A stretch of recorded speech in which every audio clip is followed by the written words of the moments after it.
Hi friends, my self Pritam sir. और आज हम 12th साइंस के लिए बायोलॉजी सब्जेक्ट्स का कुछ पार्ट पढ़ेंगे। हाय फ्रेंड्स, जो आपका लेसन नंबर 10 है वो रिलेटेड है human health and disease. So human health and disease के बारे में हम पढ़ने वाले हैं। सो ह्यूमन हेल्थ और डिसीज़ में हम क्या पढ़ेंगे? तो ह्यूमन हेल्थ और डिसीज़ इस लेसन में हम ह्यूमन हेल्थ के बारे में पढ़ेंगे। हेल्थ मतलब क्या है, इसके अलावा इम्यून सिस्टम के बारे में पढ़ेंगे, ब्लड सिस्टम के बारे में पढ़ेंगे। और इस लेसन में हम कुछ डिसीज़ जो है, जो इम्पोर्टेंट डिसीज़ है, उसके बारे में भी हम पढ़ने वाले हैं। तो जो पहला टॉपिक आपका जो इम्पोर्टेंट टॉपिक है, तो पहला हम पढ़ेंगे इम्यून सिस्टम मतलब क्या है। तो इम्यून सिस्टम मतलब क्या है? जो सिस्टम हमें प्रोटेक्ट करती है।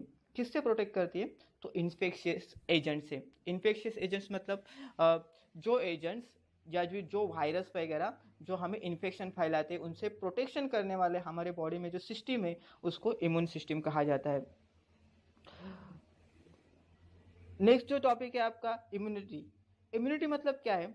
इस टर्म को मतलब इम्यूनिटी को मतलब रिफर किया जाता है कि जिस जो हमें रेजिस्टेंस देती है, हमें अगर इंजरी होती है या फिर हमें इंजरी कौन से एजेंट से होती है? तो हमें इंजरी पैथोजन से होती है, या फिर पैथोजन मतलब वायरस वगैरह जो हमारे बॉडी में इंटर होते हैं और कुछ केमिकल्स वगैरह मतलब प्रोडक्ट्स मतलब केमिकल्स वगैरह क्रिएट करती है।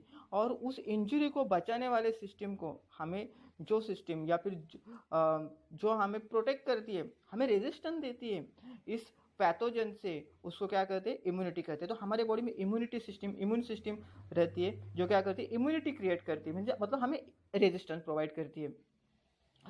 इसके बाद जो नेक्स्ट टॉपिक है आपका, वो है जो इम्यूनिटी। जो वर्ड है उसको फर्स्ट टाइम एडवर्ड जेनर ने मतलब कंसेप्ट को प्रेडिक्ट किया है, या फिर उसने क्या किया है मतलब वर्ल्ड के सामने मतलब दुनिया के सामने लाया। एडवर्ड जेनर जो इंग्लैंड का साइंटिस्ट है, उसने पहली बार इम्यूनिटी इस टर्म का उपयोग किया। नेक्स्ट है इम्यूनोलॉजी।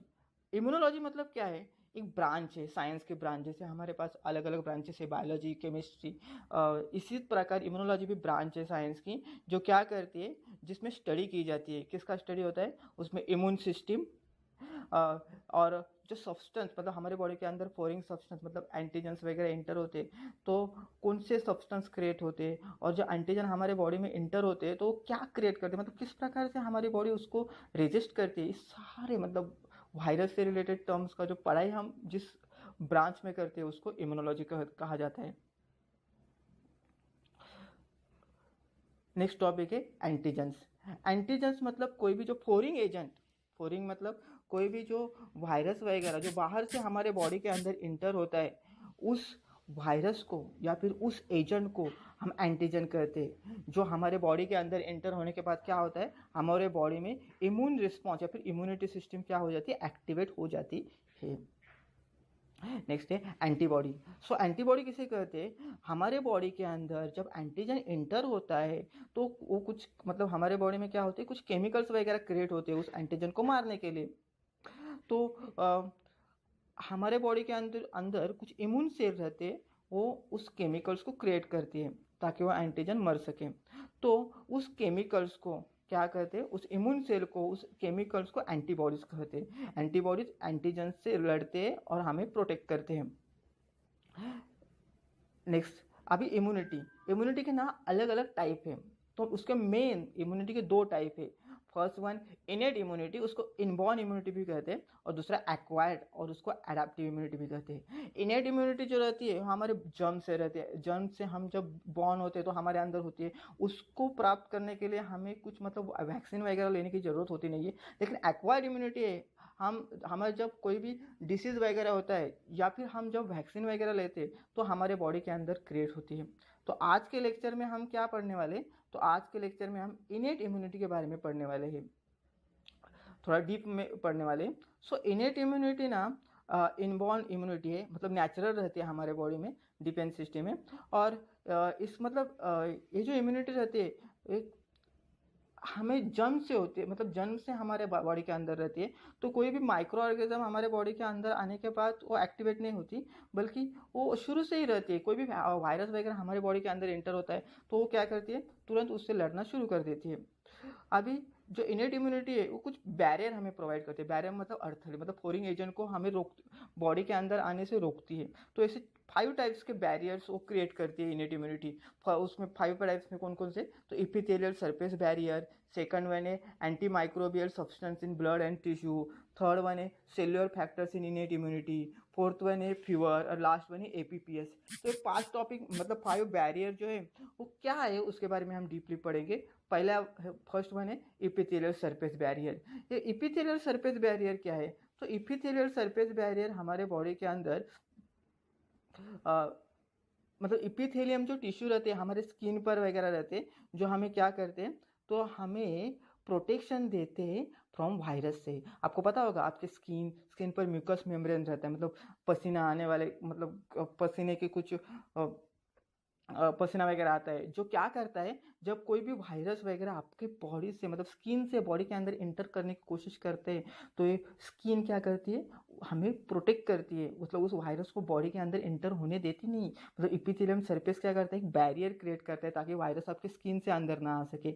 इसके अलावा वायरस जो आपके माउथ से या फिर नोज से भी अंदर आ सकता है, तो वहाँ पे क्या रहते हैं, मतलब कफ वगैरह होते हैं हमें। तो क्यों कफ होता है, क्योंकि वहाँ से वायरस जो होता है वहाँ मतलब वहाँ पे वायरस को ना इपिथेलियम सरफेस जो है नोज के अंदर का, वो क्या करते हैं, मारता है। इसके अलावा यूरेथ्रा से भी हमारे बॉडी में वायरस इंटर हो सकता है, तो वहाँ पे भी कुछ सेल रहते हैं इपिथेलियम टिश्यू जो क्या करते हैं, वायरस को मारते हैं। नेक्स्ट सेकंड वन है आपका मेन बैरियर, जो सेकंड वन है anti microbial substance in blood and tissue. तो हमारे ब्लड के अंदर, हमारे टिश्यू के अंदर अगर वायरस जाएगा तो वहाँ पे भी ना कुछ प्रोटीन्स रहते हैं, 30 अलग अलग सेरम प्रोटीन्स रहते हैं, जो क्या करते हैं, अगर ब्लड में अगर कोई वायरस आता है तो वहाँ पे हमें प्रोटेक्ट करते हैं। वहाँ पे वो क्या करते हैं, तो उस वायरस से लड़ते हैं और उस वायरस को क्या करते हैं, मारते हैं। तो नेक्स्ट थर्ड वन जो बैरियर है वो cellular factors in innate immunity. तो हमारे बॉडी के अंदर, हमारे ब्लड के अंदर, हमारे टिश्यू के अंदर अगर कोई वायरस आता है तो वहाँ पे ना फैगोसाइटिक सेल रहते हैं।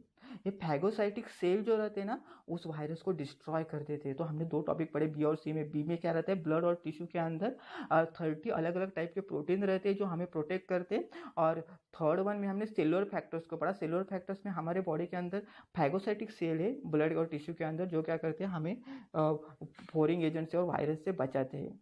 फोर्थ वन है फीवर। अगर आपको बॉडी के अंदर कोई वायरस वगैरह इंटर होता है तो हमारी बॉडी क्या करती है, सिंपली क्या करती है, फीवर मतलब हमें फीवर आता है, फीवर मतलब हमारी बॉडी क्या करती है, उस अपने बॉडी का टेम्परेचर बढ़ाती है, तब वो वायरस क्या हो जाता है, डिस्ट्रॉय हो जाता है। तो ये फीवर क्या करता है, वायरस से हमें प्रोटेक्ट करने के लिए मदद करता है। और लास्ट वन जो फिफ्थ वन बैरियर है वो एक्यूट फेस प्रोटीन्स, मतलब एपीपीएस।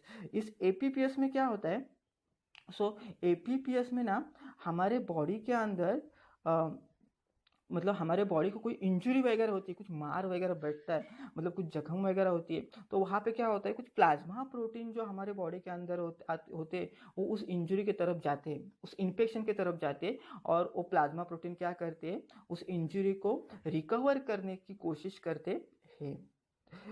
तो नेक्स्ट मतलब हमने आज के लेक्चर में इनेट इम्यूनिटी के बारे में पढ़ा डीपली, जो हमारी नेचुरली और बर्थ से रहती है। नेक्स्ट लेक्चर में हम एक्वायर और एडेप्टिव इम्यूनिटी के बारे में पढ़ेंगे। वीडियो अच्छा लगा है तो उसको लाइक कीजिए, सब्सक्राइब कीजिए, प्लीज़ चैनल सब्सक्राइब कीजिए, ताकि जब न्यू वीडियोज आ जाएगा तो आपको जल्द उस अपलोड हो जाएगा आपके मोबाइल में। Thank you.